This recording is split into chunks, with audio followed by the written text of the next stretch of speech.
മലയാള സിനിമയുടെ ഈ 2024 ഫസ്റ്റ് ക്വാർട്ടറിൽ എത്തുമ്പോൾ തന്നെ 1000 കോടിയുടെ കണക്കുകളൊക്കെ വരുന്നുണ്ട്.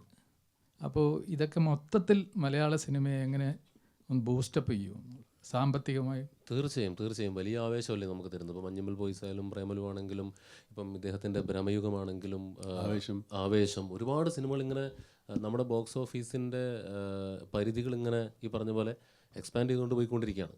അപ്പോൾ അത് ഇനി നമ്മൾ ചെയ്യുന്ന സിനിമകൾക്കും പിന്നാലെ വരുന്ന സിനിമാ പ്രവർത്തകർക്കും മറ്റു ഭാഷയിൽ നമ്മുടെ സിനിമകൾ സ്വീകരിക്കപ്പെടുക എന്നൊക്കെ പറയുന്നത് ഒരു വലിയ എനർജി തന്നെയാണ്.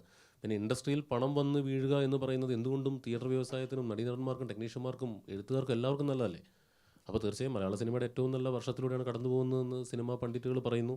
അത് ഒരുപാട് സന്തോഷം. ഇതിങ്ങനെ എല്ലാ വർഷവും ആവർത്തിക്കട്ടെ എന്ന് ആഗ്രഹിക്കുന്ന ഒരാളാണ് ഞാൻ. നമ്മുടെ സിനിമ മാത്രമല്ല, എല്ലാവരുടെ സിനിമകളും വലിയ വിജയങ്ങളാവട്ടെ, പ്രേക്ഷകർ നിരന്തരം തിയേറ്ററുകളിലേക്ക് എത്തട്ടെ, മറ്റു ഭാഷകളിൽ മലയാള സിനിമ ഇപ്പോൾ സ്വീകരിക്കപ്പെട്ടതിൽ കൂടുതൽ സ്വീകരിക്കപ്പെടട്ടെ എന്നൊക്കെയുള്ളതാണ് നമ്മുടെ ആഗ്രഹം. അത് ഇനിയിപ്പം ആ ലെവലിലൊക്കെ ആയിരിക്കും ആൾക്കാർ പ്രൊജക്റ്റുകൾ ഡിസൈൻ ചെയ്തുകൊണ്ട് വരിക.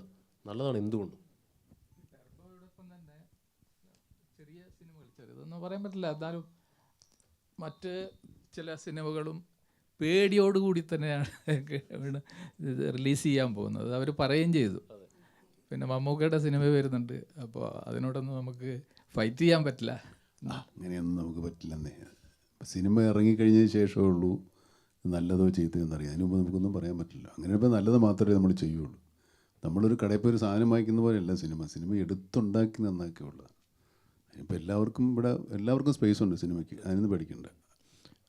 നമുക്ക് ഈ സിനിമയെ സീരിയസ് ആയിട്ട് വിലയിരുത്തുന്നവരായാലും സോഷ്യൽ മീഡിയയിൽ എഴുതുന്നവരായാലും ഒക്കെ പറയുന്നത്, നമുക്ക് സമീപകാലത്തായുള്ള സിനിമകൾ നോക്കിയാൽ ഇപ്പോൾ നൻപകൽ നേരത്തെ മയക്കം, കണ്ണൂർ സ്ക്വാഡ്, അത് കഴിഞ്ഞ് ഭ്രമയുഗം, ഇപ്പോൾ ടർബോയിലോട്ട് വരുമ്പം ഓരോന്നിനും പുതുമയ്ക്കായി എപ്പോഴും ചെവി കൊടുക്കുന്നു. അതിപ്പോൾ പുതുമുഖ എഴുത്തുകാരായാലും സംവിധായകരായാലും അവർക്ക് കൈ കൊടുക്കുന്നു. അപ്പം ഈ ഒരു നിർബന്ധബുദ്ധി വ്യക്തിപരമായി അത് ഉണ്ടോ? ഈ സിനിമയിൽ അതിൻ്റെ ഒരു എലമെൻ്റ് ഉണ്ടോ? അല്ലെങ്കിൽ അടുത്ത ഐറ്റം ലോഡിങ് എന്ന് പറയാവുന്ന ഒരു സ്പെഷ്യൽ എലമെൻ്റ് ഉണ്ടോ? നിങ്ങളീ പറയുന്നത് ഈ അടുത്ത കാലത്ത് തുടങ്ങിയതല്ല. ഞാൻ വന്ന കാലം മുതലേ ഇങ്ങനെയുള്ള പരിപാടിയൊക്കെ ചെയ്തിട്ടുള്ള ആളാണ്. അത് മറന്നു പോരുന്നു കേട്ടോ.